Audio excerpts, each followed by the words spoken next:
السلام عليكم. اليوم القهوه العصر درت شويه تاع لي يويو وقلت على ما نشاركش معكم الوصفه بالك ندير لكم القلب وتنوضوا نتوما ثاني ديروهم وتقهووا بهم. صدقوني يجيو مقرمشين من برا طريين من داخل معسلين لبنان وتلعبوا بهم لعب. لهنا حطيت عظمه معها كاس تاع تاي سكر خلطتهم لي حتى داب هذاك السكر باش كي نعودوا ناكلوا فيهم ما يجيش السكر يغزغز. نزيد لهم كاس تاع تاي حليب، نزيد كاس تاع تاي زيت، نخلط مليح ونزيد لهم لو زيس دو سيترون. تقدروا تبدلوهم بشور تاع حبه تاع برتقال ولا ديروهم بلافاني حسب الذوق.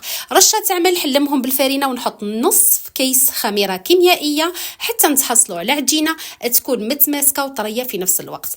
راح نحطها في سطح العمل، ندير شويه تاع فرينه ونحلها بالقنوط، ما تكونش رقيقه بزاف وما تكونش خشينه بزاف. ومن بعد نبدا نشكل الشكل العادي تاع اليويو، ندير دائره كبيره وفي نصها دائره صغيره كما راكم تشوفوا في الفيديو.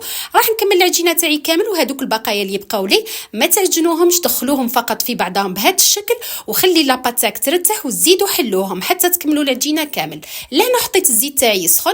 الحاجه اللي تعجبني في اليويو انه في القليان ما يديوش الوقت، خلاص دقيقه يديو لك هذا اللون الذهبي الرائع.